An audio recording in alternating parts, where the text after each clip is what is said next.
Welcome to the Danny Clinkscale Reasonably Irreverent podcast. Insightful and witty commentary, probing interviews, and detours from the beaten path. Welcome to Danny and Stan's Football Weekend, presented by Park University. Well, we certainly had a great first full weekend of college and pro football to talk about as the NFL got underway. Many storylines, many good games, some teams that looked pretty awful, but mostly good NFL action, to say the least. College football on Saturday produced a lot of excitement and really good news for two of the three locals, but really bad news for Kansas, which, of course, has been a recurring theme for around a decade now. There were also talking points across the board in both college and pro football that weren't directly related to games, and of course there was Antonio Brown as well. Always great to get the insights about quarterbacks, about rules, about everything football with Stan Weber. We'll be here each and every week through the football season, always presented by Park University. So come on aboard. We're talking football and having fun. Coming up next. Before you spend your time and money going after an MBA, ask yourself why. Is it so you can tell people you got your MBA? So you can add a line to your CV? So you can call it a CV instead of a resume? Truth is, any MBA will do that. On the other hand, if your goal is to learn how to successfully manage and grow a business with real-world insights from experienced professionals, well, consider getting your MBA from Park University. Our low student-to-teacher ratio gives you personalized attention, and our face-to-face and online classes offered in 8-week terms are designed with working professionals like you in mind. No wonder the Kansas City Business Journal ranks Park University as the top MBA program in the area. Classes begin June 10th at all 4 KC area locations: Parkville, Downtown, Independence, and Lenexa. Visit park.edu to get started.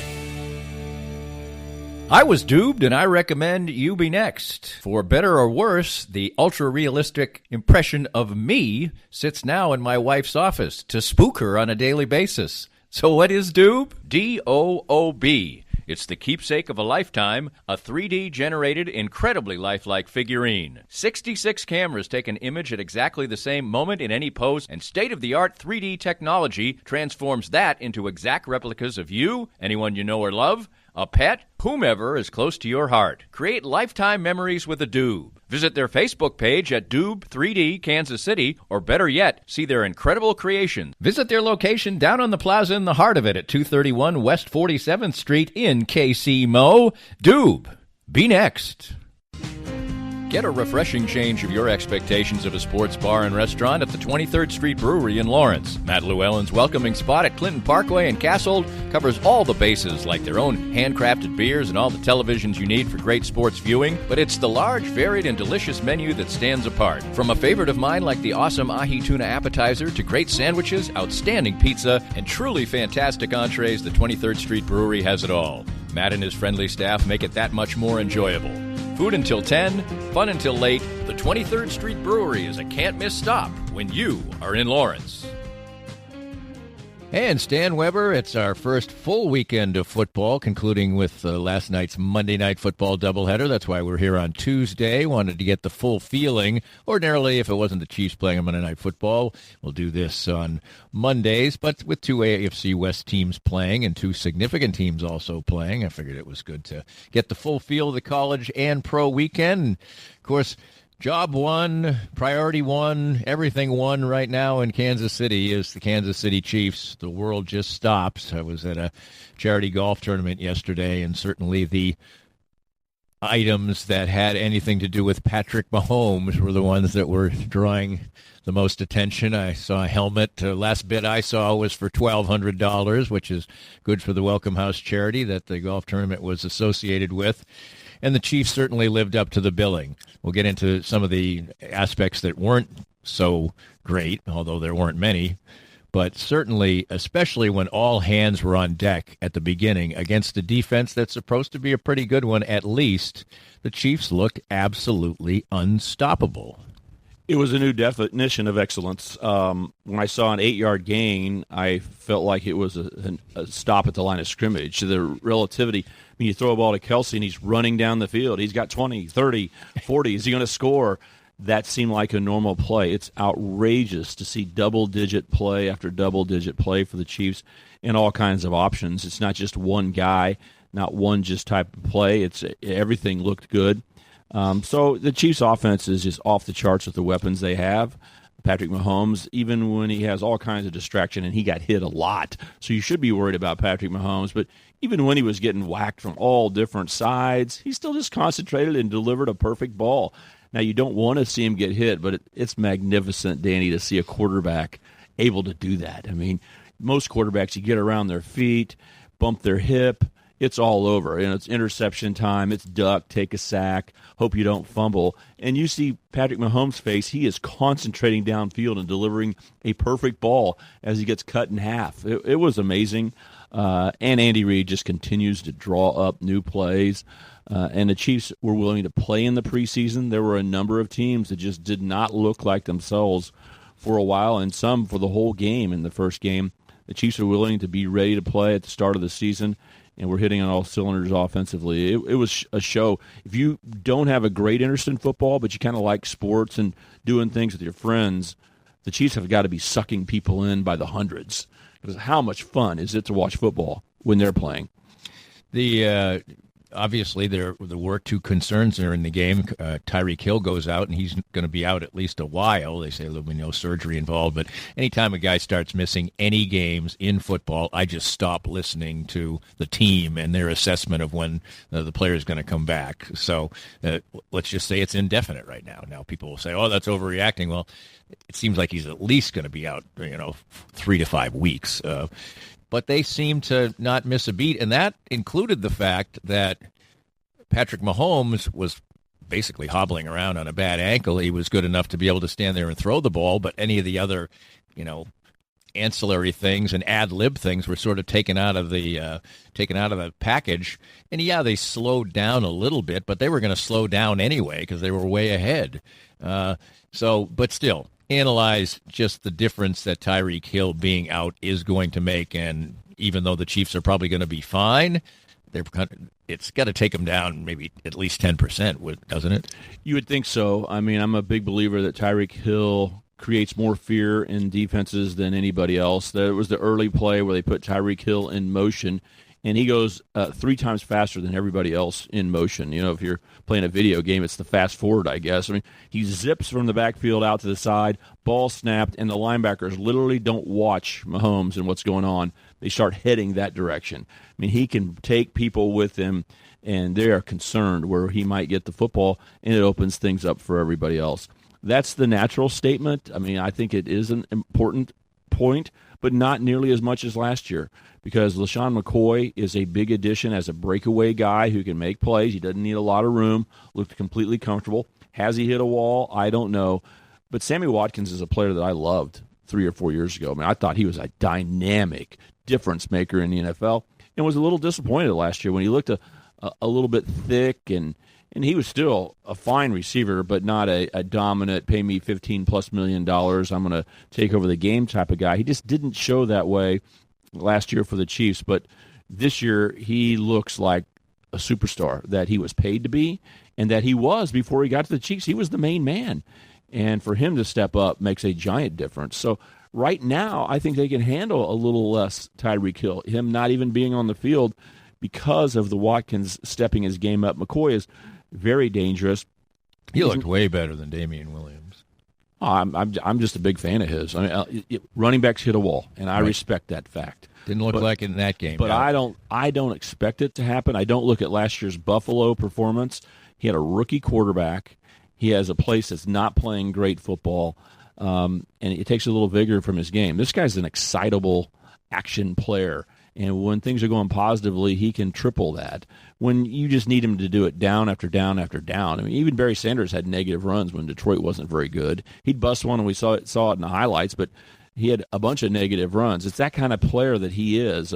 He's not Barry Sanders, but I'm telling you, he can go and move, and some of the cuts he made the offensive line look great. I mean, there's an 8-yard run like it's the simplest thing ever, and you could block that same play up, and a lot of backs would gain nothing or 2 yards. He has a feel. I love the pickup. Again, the Chiefs do a great job. Brett Veach at the end of the the training camp period, the end of preseason. I think he's the best I've ever seen it. Changing the lineup and picking up people at that point. It's a weird strategy. You got the draft, you got free agency, and for the Chiefs, you got the last cuts. Let's pull a few guys in. So the Chiefs look fine right now. Patrick Mahomes is the big deal. If his ankle's okay, if he's able to play, I think the Chiefs are going to be fine. We're still in that stage where Andy Reid has dialed up plays and the Chiefs have practiced plays that the rest of the NFL is just not ready for. And, Sammy Watkins, the way he looks, the Chiefs have plenty of weapons. So I'm not too worried right now about Tyreek Hill. If you told me we're getting ready for the playoffs, I think the Chiefs need everything because it's so hard to win the Super Bowl. And right now when we look at week one, so many of our view is, number one, win your division. So you got to look at those games. But number two, the Chiefs are able, in my mind, to go ahead and look at the rest of the AFC and say, what about getting the number one seed? What about winning the conference? So you got to look at how the Titans played and beat the Browns up. You've got to look at how New England played and Pittsburgh and look at those things. So it is so much fun to view the NFL in that way, and the Chiefs need all hands on deck offensively because the defense, like I thought, is a little better but not completely fixed. Yeah, I'm going to get that in just a second. To start with, the slight negatives. Their offensive line is supposed to be a strength, and it was not in this particular game. There was all kind right at the beginning for about when they looked unstoppable.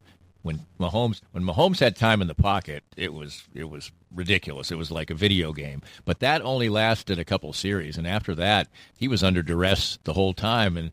And you see what the result can be. I mean, he's clearly a tough guy, and he's a big man too, which I think a lot of people don't, kind of underestimate. He's thick, and he wants to go back out and play. He didn't even want to take one play off, which he probably should have. It's a third down play. It's important, but they were ahead. Whatever. Anyway, that's just bad business to get your quarterback hit all the time. It is, and it just makes you wonder how much of this is Jacksonville. They're a good defense. How much of it is the Chiefs' offense and the questions you have about the offensive line, if you do, and how much of it is continuity. A big theme of mine throughout preseason is the teams refuse to play, and I brag the Chiefs up for actually trying in preseason. Well, they didn't try very hard. But they tried a little bit more than they tried compared to everybody else. More, infinitely more in some cases. But a lot of players said, "Oh, I never played it down in preseason." But I think maybe getting used to the intensity of the regular season, playing with each other down after down, and then getting worn down. Remember, it's over 100 degrees there. And the theme of the fall camp is no one sweats. I mean, let's don't work too hard in anything. It's just the opposite of what it was 30 years ago with Marty Schottenheimer, where he killed everyone, pushed them to the limit, and then let them kind of recover as the season started, recover at that time.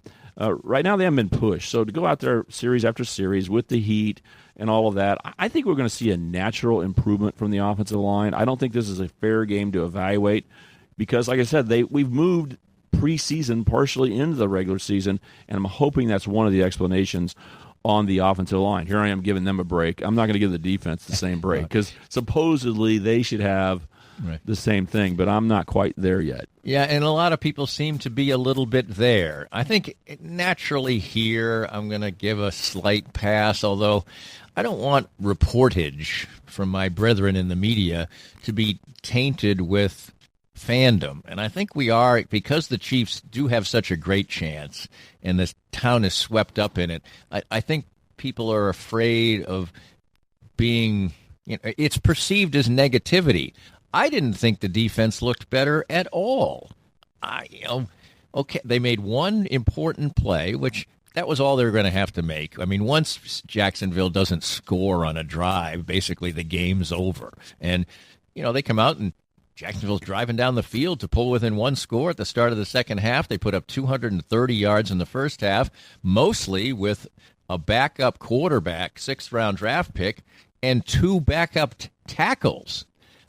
So I don't know. I didn't see much out there. And nationally, I heard a reference today on one of the morning shows on ESPN that the Chiefs were improved on defense. I'm like, did you watch the game? They didn't watch the last 5 minutes. Maybe none of us did. Right. But incrementally, maybe. But I don't know. Nick Foles, that was a fantastic throw, and the one he got hurt. And for all the people who were, a little upset that Tyreek Hill had the body weight land on him, which is why he got hurt, Chris Jones did the same thing to Foles. Both plays should have probably been flagged. But anyway. Oh, no, the Hill should never have been flagged. This is a football tackle. Yeah. I know quarterbacks have a special place in this. You can't land your body weight on them. Like the Chris Jones play with the modern rules of starting last year, they may throw a flag on that. I'd rather not see a flag on that. But last year they were dumping him out right and left. So it could have been a penalty. But anyway, Tyreek Hill was just tackled. Anybody who says, they were too mean to him, I mean, come on. Are you kidding me? He just got tackled. But am I being too harsh? Am I seeing it through a lens of last year? I think people's assessment of the Chiefs and giving them, I think they got a B in the Star. I believe, in both passing and rushing defense. I believe that was the case. And it's off to, I don't get that. I don't get a B at all. I would call that a C. That's using a curve. And that's the curve. You set the curve out, though. Right. You said it when you said all they needed to do is get a stop and the separation occurred. Danny, we have been able to talk about this because I am the arena football expert around here. Yes. And you could laugh and say, please don't talk about arena football. And you're the lead guy. Says, please do not talk about arena football. I think it fits. But Danny, it is starting to turn into that. I mean, one stop changes the sequence. Instead of the Chiefs scoring and Jacksonville barely being behind in that sequence, one stop, you get two scores up, and it's over. And there was a fabulous tennis match on Sunday, and the Chiefs are playing tennis out there sometimes, and it's whoever breaks serve first is, tennis is another good example. I used tennis when I tried to explain arena football. When I was first telling people about it in Kansas City, I said it's kind of like tennis. When you're serving, you should win the game. It's a big deal when you break serve, when they don't score a touchdown. And the Chiefs and the Patriots and a few teams finished off last year and look like start this year with that kind of play. Punts, it's a big deal to get a punt.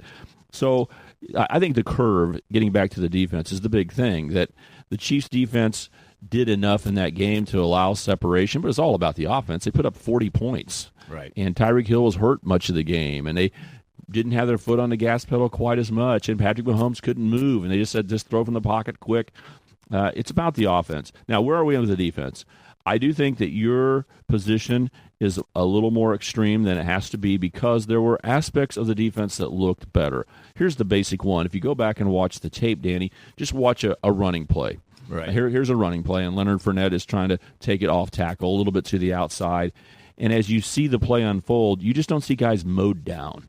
Where he turns that corner, he's at the line of scrimmage, and no one is tackling. I mean, someone reaches up their hand and scrapes his hip, but there's no chance he's going down there. He's got 2 more steps before football is going to affect him again, and players are going to show up. So you know he's going to gain 4 yards. Now if he makes a move, he gains 7 or 8, and you're going, what the heck?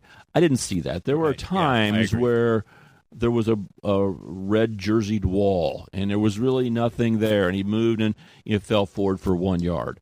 There were those hopes. There weren't just missed tackles where here comes a guy one-on-one, here's the safety, he showed up, looks like it could be a 2-yard gain, and whiff, and their guy goes for 10 yards. So I did see in the running defense some hope, some hints that I do agree with that. They were in the right position. Right. And there weren't blatantly missed tackles, which early in the year in college and pro is more of a factor than it used to be in the old days. There have been plenty of times.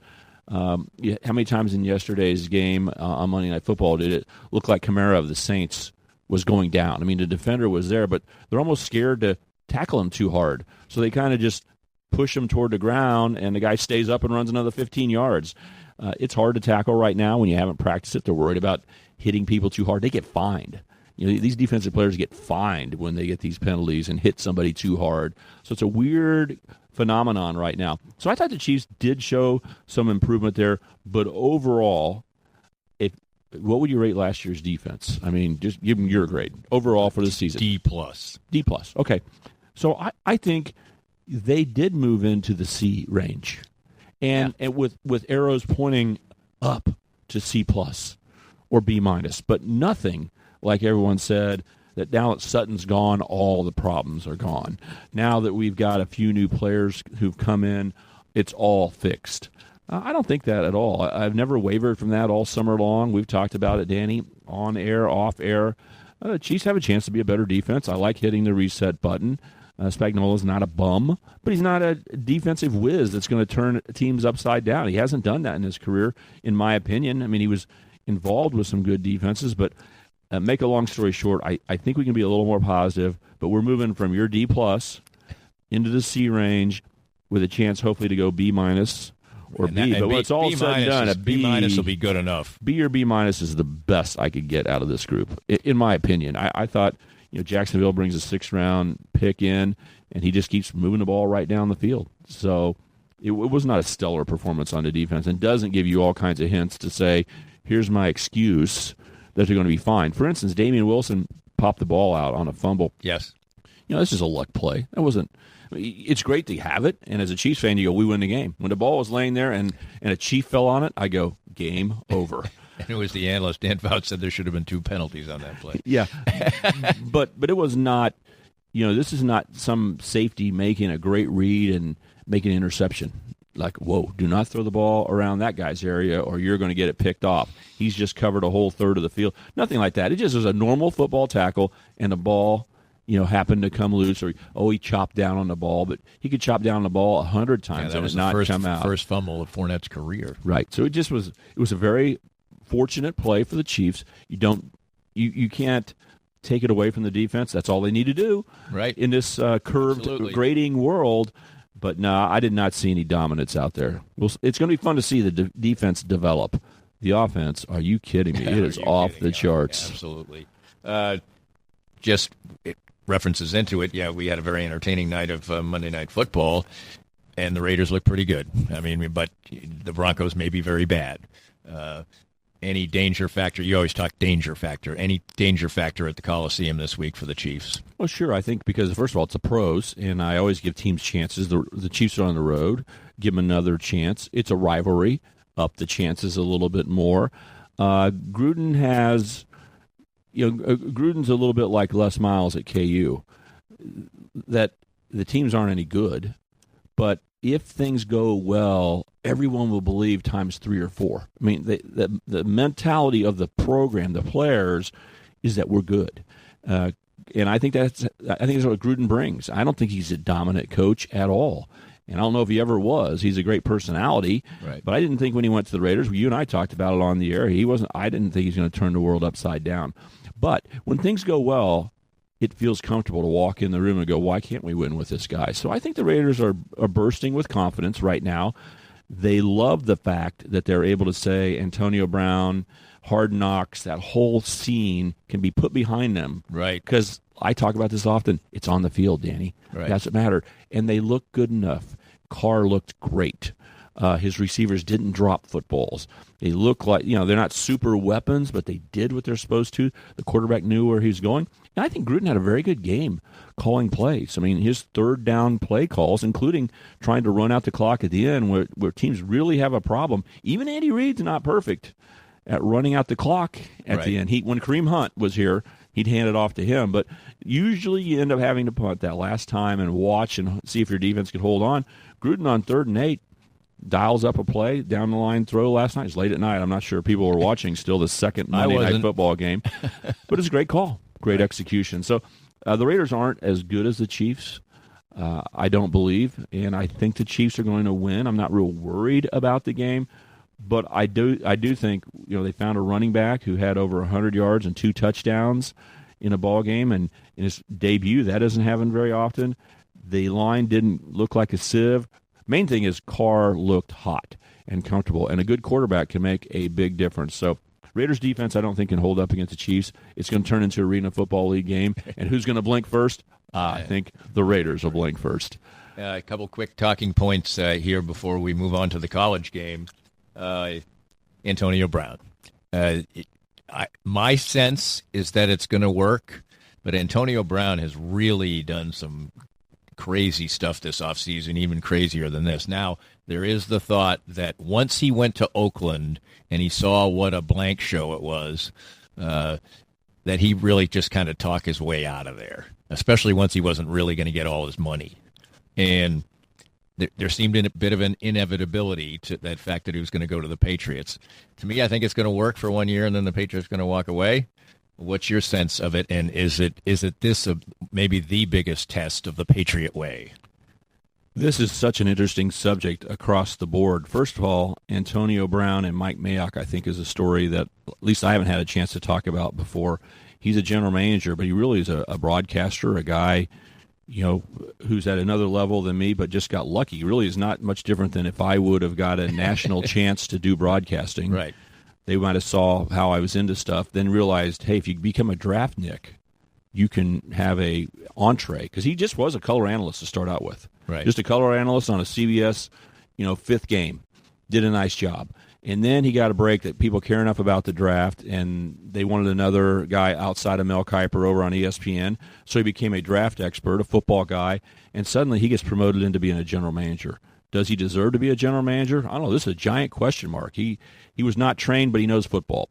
I'm not down on him. I think if you know football, why can't you do it? But I thought he was the one, in the Rambo First Blood, I thought he was the one who drew First Blood when he went and fined him, $54,000? Right. After all that they did and all the hard knocks with his feet being so messed up, helmet issues, is he in, is he out? I could see Mayock being very upset with some of those things. But in the end, they kind of hugged each other. His feet were fine. He was ready to roll. And Gruden's like, I'm cool with this guy. I can deal with the NFL personalities. Let's go. And then Mayock, did he really send him a letter and say you're fined $54,000? Did he really? And then Antonio Brown releases it to the public and goes, what the heck? They're fining me $54,000. I thought that was such a stupid mistake for Mike Mayock. He didn't need to go punch Antonio Brown in the mouth at that point. I thought they were going to come together, and Antonio, when the season started, would be out there playing. But that didn't happen. So now everyone's just totally blaming Antonio Brown. But what is he? To me, he's a flake. And social media has been the worst thing for him. I mean, it's kind of like Donald Trump. I mean, if you take social media away from him, your impression of him would be completely different. Right. Just because you don't want to know what they're thinking in the middle of the night and who talked to them. And right. I don't know how that ever comes out well. I don't want to be tweeting in the middle of the night. And every conversation I have, hey, did you hear what Danny said? So what is Antonio? What is Antonio Brown? That is one of the giant questions in my mind. Let's start from the positive. The Pittsburgh Steelers are in super trouble without him. Did you watch the Steelers game? Yeah. They can say, we didn't like the locker room crap. I'm telling you, Antonio Brown saved their butts. He was always open for Ben and made every kind of catch. And if it was 3rd and 1 and there was deep pressure on him, that's when they'd throw a 50-yard pass, which you should not do, and Antonio would track it down, pull it in. We talk about Tyreek Hill's ability to track the ball and be fast, okay? And he is awesome at it, in my opinion. He's not as good as Antonio Brown. The guy catches everything, taps his feet on the sideline. He is such a security blanket for the Steelers. He could have been a head case in the locker room, but I do not think the Steelers are better off without him, okay? Now, do I think the Raiders are better off without him? I doubt it. But maybe Mayock is just too much tension. Right. Maybe he's gone over the edge. But whatever Antonio Brown is, and I'm still trying to figure it out because the way the guy works and his dedication to his craft and his ability to perform on Sundays is off the charts. So where is his negativity? It seems like it's when it's away from the complex.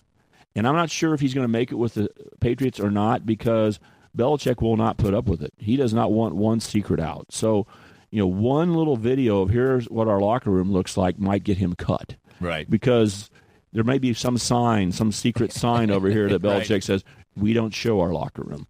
We don't want to see that little extra air conditioning vent that makes our players play better. I mean, so it's hard for me to make it in my mind that it's going to work out there. But I'm telling you, it's easy for me to say the Steelers are in big trouble without him, in my opinion. And I don't know why it wouldn't work with the Patriots on the field. There are bad dudes who I think cause problems on the field, and then there are crazy guys off the field. Antonio Brown's only crazy off the field. When he walks in, he gets to work. Do you see his house and stuff? He's got a jugs machine in the backyard. He has an unbelievable pool workout that he does on his own. It's just big news for the Chiefs. Big news. Right. Because the Patriots aren't as talented as the Chiefs across the roster. Coaching-wise, Andy Reid on the offensive end is just as good as anything the Patriots have. Andy Reid against Belichick even is a fair fight for the Chiefs. There's no reason why the Chiefs can't move the ball against the Patriots. What the problem is when the Patriots get on offense and Tom Brady against the Chiefs defense, and you start looking around and say, do the Patriots have enough weapons to win, and is Tom going to get old? Those are the things you wonder about. Well, when you add Antonio Brown and you say, it doesn't matter that they've lost their tight end, Gronkowski, and they got AB, and now you're just counting on Brady being old. That's your hope. And so now we're sitting, hey, get ready for old Sunday. I look at it like this, get ready for overtime. It's the AFC Championship, Danny. I'm not sure which city they're in, but it's overtime, and if Antonio Brown's on the Patriots side, I'm worried. Right. Without Antonio Brown and Gronkowski, and Brady is older, at some point you think that the Patriots might break before the Chiefs, not mentally, but because they just don't have enough juice on offense. And I thought they looked great. I thought the Patriots looked great. And if you had Antonio Brown and he makes it, it affects the Chiefs' chances of going to the Super Bowl. But I think it's more about the Steelers. I don't know how I can be a fan of these crazy guys. I'm usually the last guy. Right. I'm telling you what, Antonio Brown's the best receiver in the NFL, in my opinion, on the field. And so I think the Steelers are in big trouble without him. I had one other talking point, but it's kind of evergreen, and we went a little long there, so let's go to college. Evergreen means anytime, next week. We can do it next week, yes, because I just thought of it when I was watching the end of last night's first game, not the end of last night's second game, because I didn't stay up for that, I'll be honest. I did. Got plenty of highlights What this a morning. great week of football. It was. The NFL lived up to every bit of expectations, not just the Chiefs. And college football was off the charts. Danny, it was awesome. They got to do 2 games on Monday night every week. I mean, that was incredible. That's great for Stan, and I'm sure a lot of people would sort of agree with you, no doubt. By the way, I thought Booger McFarland was good at being the lead analyst. His instant... Well, geez, you just used the same skill that you did for the Chiefs defense then. Well, compared to Jason Witten, yes. I only saw a little, but I was impressed with the fact that he was immediately telestrating plays and had some real analysis about right away for the play. I thought both, hey, we aren't the experts of the world, but I thought Tessitore and Booger were both better. I agree with that. And I don't have any reason to critique and be negative about broadcasters. No reason at all. I have a reason to want to like them. They're all different kind of styles, and usually I want to sit down and say why I like this game, because the game's so good. I would rather think of them positively and not pull down. Right. And last year's Monday Night Crew did. It was awful. I mean, I hated being distracted from such a great thing as Monday Night Football by this, show they put on with Booger McFarland on a big deal, blocking fans' view of seeing the game, and no good continuity, and Tessitore thinking he's at some boxing match or something. And agreed. You're listening to Monday Night Football. Remember, that was his out cue. And you're going, that's compared to Al Michaels on Sunday night. This is a mismatch. But so I thought it was an improved product. I thought Monday Night Football was in the range of being acceptable, which usually means it's like the Fifth Crew on CBS on Sunday, which I don't dislike those guys. Right. So I didn't have my fingernails on the chalkboard on Monday Night Football. So I'm going to agree with you in improvement. I'm not going to go to good defense. yet. Like the Chiefs defense. There you go. Arrows up. Let's talk college football coming up next. More of Danny's Reasonably Irreverent podcast after this. We're here with Joe Spiker, the president of Easton Roofing. And Joe, you worked for other companies in the construction industry. What inspired you to start your own company in Easton Roofing? Well, Danny, when you are working for somebody else, you oftentimes don't get to see the project through from beginning to end, and you don't get the final control over the customer experience. And I wanted to build a place where people can come and get work done on their house and not have to worry about being treated the wrong way, and get a good customer service experience start to finish. The company slogan is Where Integrity Matters. Why is that so particularly important to you? Well, for us, what that means is treating each other with respect at work, treating our clients with respect, and making the right choice, especially when no one's looking. So when you're presented all the time as a contractor with choices that have to be made, are you going to make more money on this if you cut a corner? And we just wanted to make a place and a slogan that said to our people and to whoever is our customer, we're not going to do that. We're going to make the right choice regardless of profit. Easton Roofing, where integrity matters. For many people, a family law case will be one of the most difficult experiences in their life. The law firm of Kenneth McRae will help you through it. Personal and effective help from Ken in concert with you will develop a unique strategy for your unique case. As Ken always says, divorce can be civil law, not civil war. Licensed in Kansas? Visit McRaeLawOffice.com or call 913-972-4765.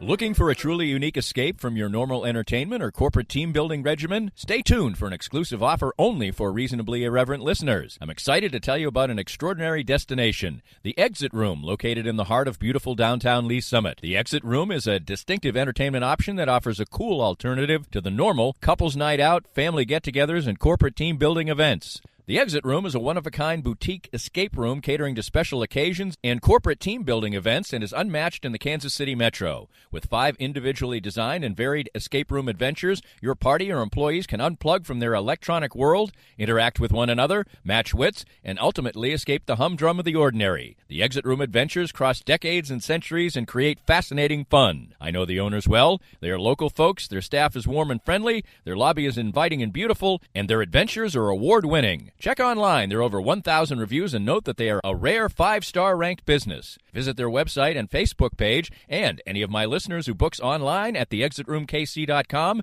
using the promo code ClinkScale19 gets 10% off any ticket purchase. The Exit Room in Lee Summit. Unplug, interact, and escape. Sumner One is the company to make your office maximize efficiency. Their family of companies make up one of the largest independent dealers of office technology in the Midwest. They are proud to bring the best service and technology to top companies across the region. Sumner One can help your organization run more smoothly than ever.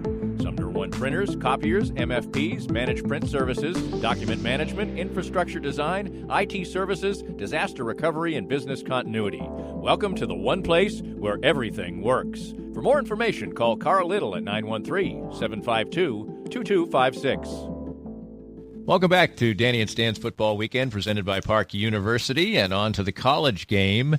And, well, we can do Kansas State and Missouri. We don't want to give them short shrift, but they were both so good that there's not really that much to talk about with them. And K-State just replicated what they did in the first game. So you can briefly touch on that, but more important was the Missouri game and them looking seamless. West Virginia does not look like a good football team. There's no question about that. But start with Missouri, because I think that's slightly more important in the fact that, first of all, it was a must-win game. Second of all, they made it boring. Yes, and it's legitimate football. I mean, we must take into account that going to Wyoming and starting your season on the road is a little bit like the NFL, where you have a legitimate opponent. Let's go play some football. And when West Virginia's coming into town, Danny, it's the same thing. SEMO is who they play this week. Right. If last week's performance would have been against SEMO, we'd take 3 seconds and just push it aside and go, yeah, okay, they lost to Wyoming and they beat SEMO and they look good beating SEMO, so I know nothing. Right. No, this is a legitimate opponent. West Virginia, everyone says they're awful and they have a new coaching staff and they lost some guys. You know, I know that's true, but they got a locker room of athletes who were recruited and performed at a level to win bowl games, fight for Big 12 championships. This is not a low-level MAC team that they're going against. So it was very impressive that they tore them apart because the defense had to step up. The defense worried me a little bit against Wyoming. That was unacceptable. They couldn't stop the run, gave up the big plays. West Virginia is not very good at running the ball, but that doesn't mean that the game's over. You got to go out and do something about it. And Missouri stuffed them, then created turnovers. And it was all about the defense, which it needed to be after the Wyoming loss, because I thought it was all about the defense and losing that game. So good performance, back on track, a legitimate contender to win the East after Georgia. Yeah, it's going to take kind of a miracle to be better than Georgia, but let's play the season out. Maybe they stub their toe, and Missouri's schedule lays out well. It's nice to see them back on track because there were red flags we didn't expect going into the season after the Wyoming game. We really thought they were going to start rolling and go 4-0, 5-0, 6-0, maybe all the way to 8-0, and they got a loss in the first game. So I think Barry Odom's crew responded very well. I don't ever take for granted that just because they're at home and West Virginia is in transition that you're going to go out and play that well. So congratulations, Missouri. The fans haven't forgot yet about Wyoming, but we're only a week or two away before we forget that they have one loss, and they are Mizzou. Cats looked as good as you can look. 2 games in a row. Crisp, well-coached, make the game absolutely irrelevance on the scoreboard by the middle of the second quarter. A's all across the board. Yeah, absolutely. They're well coached. One thing I like to start with is the coaches are smart, and that's not always true. I mean, college coaching does not attract the great scholars of the world. They're guys who love football, and they're my guys. I mean, hey, I get they're my best buddies. Right. I'm not bashing my friends. We are what we are. We're just football heads. But these guys are smart, and that gives you a up. And then they don't have any expectation of anything but winning. You think about Chris Kleiman and 23 straight wins. And we can look back last week a little bit, but I'll give you a quick preview about going to Mississippi State. One of the things that gives K-State a chance going on the road at a tough SEC opponent who is very physical, the heat's going to be extreme, the humidity, all those things, Chris Kleiman doesn't ever think about anything but winning. And when he was at North Dakota State and was an FCS team, and he went to places like K-State when they were good, or Iowa State when they had good teams, and Iowa, Iowa's been pretty good every year, and he went and beat them. Right. You know why? He walked in thinking, why aren't we going to win? And that's powerful. So I don't know if K-State's going to be able to pull off the upset this week and beat Mississippi State, but from a Mississippi State perspective, wow, you better watch out, because he's got a bunch of players who, like North Dakota State going to Iowa, say, we're as good as Iowa. Let's go. So it's great confidence, great coaching. Everyone's on the same page. But the other factor is Skylar Thompson. I wanted to see him replicate in week 2 the excellence he had in week 1, because sometimes you can be hot and everything goes your way, and it did against Nichols. Nichols has good offense. Their second play of the game, they made a mistake. Guy ran the wrong route. K-State picked it off. Game over. Okay? So Nichols went away a lot easier than they should have, and everything was great. So you say, Skylar Thompson could have easily got caught up in that momentum. But what he did, Danny, is just replicate that in week 2 and say, he's an NFL-looking quarterback. I mean, he is delivering the ball to the guys where it needs to be without fear, completely comfortable in the pocket, scrambling only when he needs to, scrambling to throw. K-State has a 4th and 1, and he throws a perfect ball down the sideline for a touchdown of 30 yards. And you could not have laid it in better, and that's the way he's been playing. So very strong football, very well-coached football by K-State, and a quarterback who's absolutely upped his game. So it'll be fun to go to Mississippi State. They need this kind of test. And playing the underdog role is, I think, very good for them right now with a guy in Chris Kleiman who always says, guys, I look around the locker room, I think we're pretty good. Do you? And they're like, absolutely. We can beat anybody. Then he turns around and goes, well, we're ready to go. When he's in North Dakota State, we're ready to go to Iowa, and they don't think we have a chance. We're getting ready to go to Mississippi State. Mississippi State doesn't think we have a chance. They beat us last year. They physically beat us up. We don't have a chance going into SEC country. What a great combination that is. I mean, they believe in themselves. They're well coached. Nothing to lose. Nothing to lose. If K-State, if K-State got beat up badly or if Skylar Thompson got hurt, because it's a little bit like Patrick Mahomes. Right. Not that Skylar Thompson is Patrick Mahomes, but compared to him and his excellence, K-State's second quarterback is a long ways away. Right. So for the season, Skylar's got to stay available. The worst thing ever is getting hurt and beat up by Mississippi State. I guess if you got blown out, that might affect their mentality. But assuming they don't get blown out, and I don't worry about that right now at all, they're going to battle and learn a lot about themselves, or they're going to go win. And either way, K-State truly has nothing to lose and everything to gain. If they win, they're going into the rankings, and people are going to start getting worried about them. That's what's available if K-State plays on Saturday. Well, we talked about winning in Kansas, and the immensity of that win in the first game became ever so evident in the second game, because I said it last week, Kansas really didn't play very well against Indiana State. Well, they doubled down on that against Coastal Carolina, and a disaster. I mean, they score in their first drive, and then the rest of the day they can't. You can't lose to a team that has Coastal in their name. And the offense. They've never beaten an FBS team ever. They've only been a FBS team for 2 years. Yeah. They've lost 5 straight games. They're battling hurricane weather. They're not even practicing at home. Now, we did mention on a college football game day on Sports Radio 810, 9 o'clock, that they did practice with Clemson. Right. Maybe a little magic. They actually went to Clemson and had to practice there because of the hurricane problems. But to your analysis about Carter Stanley, he's a guy with spunk, with moxie, but he's limited as a quarterback. And and they stuck with him, and maybe they shouldn't have stuck with him if they were going to treat him at the end of the game like he can't play. I mean, what's the point? They ran a couple of times when they. There's a point, Danny. Being wishy-washy is a disaster. Okay, so the alternative is way worse. I think Les Miles is doing it correctly, unless McVitie is better. I mean, what happens if he's not better? That's right. Right. So if Carter Stanley's your quarterback, you got to fight through it. If you want him to be any good in week 7, 8, and 9, and oh, by the way, if you want your program to have stability, Danny, you're calling for the same things that the guys like Charlie Weiss. I didn't want him replaced. All I said is if you're going to play call like that at the end. No, you just have to work around it. I mean, you cannot show instability or the program's done. It's done. So he's got to be. I guess you're missing my point a little bit. Yeah, is the fact that everybody in the world knew they were going to run the ball on the fourth down play that ended the game. Now they probably they tried to pass on the one he rolled out to throw the ball to Puka on the fourth down that they didn't make. Right. The reverse was an awful call, by the way. Right. It's pitiful. 4th and 1, and they have a guy the guy on the wing runs backwards. Right. Gets momentum going 4 or 5 yards backwards to get a little reverse handoff to try to change his momentum and turn around and make a first down on a 4th and 1. I'm telling you, that's either a touchdown because you trick them or a 75% chance you're not going to make it. I would not be messing with those odds. Right. That was a bad play call. And not kicking a field goal when they're down there with 8 or 9 minutes left in the game was another bad call. I mean, kick the field goal, then you pull within 3, I believe.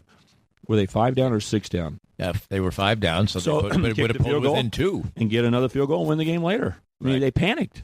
Right. That was not good coaching from an offensive standpoint. Let's talk about late in the game. Yeah, we were focusing on end game, but end game shouldn't be 12-7 against Coastal Carolina. Right. So down to down. Well, what do you see as the issue? Is it just a talent issue, cut and dried for Kansas, and it's just too soon to expect Les Miles to be able to ramp things up, and all you're getting really is an injection of energy? Is Kansas truly just Coastal Carolina, a team you're going to play a tight game with? Is that who they are? And if that's who they are, they're going to lose every Big 12 game. I mean, well, the thing that you've got to take into account, first of all, is the adrenaline flow and the mindset of players is different depending on what uniform they're looking at. So, are they like Coastal Carolina? Coastal Carolina was the better team. They were better than Kansas. Right. They had things go against them that shouldn't have. They were the better team. They deserved to win, down after down. Right. Okay, so that creates as much negativity in your mind as you could possibly take. But that does not project that when West Virginia runs out there in a couple weeks, Danny, when you feel like you're at home, you're playing against a Big 12 squad, you're not overlooking somebody, you don't have the pressure of, oh, we're not supposed to lose this game. There's nothing worse than trying to compete when you go, oh, we're not supposed to lose this game. Oh, we can't be losing this game. We got to be better than Coastal Carolina. What's that mascot again? Come on. That's the worst mentality. So when they play West Virginia, they'll be free-minded and go out and play. They'll play better. Then when they get a little concerned, like, oh, if we don't play well today against TCU, we're going to get blown out, you actually play better. So I don't want to project how Kansas is going to play the rest of the year based on Coastal at all, or on Indiana State. Those are different mindsets, and it's early in the year. But they didn't outplay Indiana State by much, and they were outplayed by Coastal, I think. They didn't make good decisions down the stretch. They didn't get the drive from Carter Stanley. In fact, when he gets off balance a little bit and tries to make a play, he threw the ball. That interception at the 1-yard line is just trying to do too much, which is good. He tries to do too much. It works sometimes. It doesn't other times. But the football team right now is just focused on 2 guys. I mean, it's Puka Williams. They're trying to win the game with Puka, and Herbert is the most disrespected player in the world because he does just as well when he's in the game as Puka. In week 1, he was the guy. In week 2, he makes plays. They've got 2 running backs. And when you play against Kansas, you better stop those guys. And if you can stop them, then I don't think Kansas has a lot of answers. And one thing's going to happen is everyone's going to point to the quarterback and blame it on Carter Stanley. And yes, if Todd Reesing were here, it would be totally different. But you also got to remember, Les Miles football is not about creative offense, not about great passing offense. Where in his repertoire of excellence at LSU, do you go back and say, oh, what a diverse offensive performance? They try to run the football. They try to control the game. KU's got the backs to do that. So if you're not running it with those guys, you're trying to give them the screen pass. You're trying to get them out in the flat and one-on-one passing situations like that fourth down. It's going to be the Pooka Williams show and the Herbert show, and that's what they're going to lean on. And right now I see no hint with Carter Stanley or maybe any other quarterback or the play calling that and a strategy they're using that's going to hurt people in the passing game. I just don't think it's going to be there, and I think that's going to make it hard for Kansas because at least under Charlie Weiss and David Beatty, they kind of scared you that they were spreading the ball around. Now, you'll remember, Danny, that ended up being a bunch of 5-yard throws that scared nobody. But anytime you have 4 wide receivers out there in one-on-one situations, when Ryan Willis, they got from Bishop Miege, I know him very well. His dad, Steve, played with me at K-State. He's at Virginia Tech, starting quarterback now. If they would have stuck with him and let him throw the ball, they could have been more dangerous. They're better. Put it this way, damaging loss, super damaging loss. Adds all the questions of Les Miles that Charlie Weiss started getting asked. Because people thought Charlie Weiss was great. We got Tom Brady's guy, and he knows Andy Reid. He was over with the Chiefs. And he's made Matt Castle a Pro Bowler. Until you see it on the field. The field matters. That's the big statement for me. The Raiders won on the field. Forget Hard Knocks. They won. It helps them. And when KU won the game against Indiana State, I didn't want to talk about much else because I go, they won the game. Yeah. It was crazy. They could have lost. They made mistakes, but they won. So if you have that mentality, you got to be fair and say, what a disaster to lose a game like that at home to Coastal Carolina. I like a lot of things about Coastal, but it's going to be tough. How badly are they going to be beaten this week by Boston College? That'll be something to watch because Boston College is playing with passion. Right. Great running back, good quarterback. Trying to show that they're better than they were last year. It's a Friday night game. What does that mean? That's a little bit of a variable always. So Kansas needs to just focus on themselves. Don't worry about the scoreboard. Don't worry about Boston College.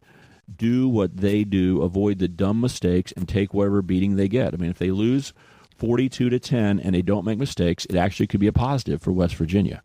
So, and if they play really well, then great job by Les Miles. He believes in the team, but how long will the team believe in him? Right. That's what I want to monitor. Stan, it's always great talking football with you, and I'll keep that evergreen talking point in my back pocket for you, okay? Well, I know what evergreen means. We do leases and business deals and say it has an evergreen clause, and you're like, what the heck does that mean? And on a lease, I'll answer the question for you. Evergreen means, let's say you're leasing space in my building, right? And usually you have a lease of 5 years, and you can say there are 2 years left on that lease. Pretty simple. Everyone understands that. But if we get an evergreen, it's, Danny, you're leasing every day, and then when you tell me we're going to do something like in the next 6 months, you can leave.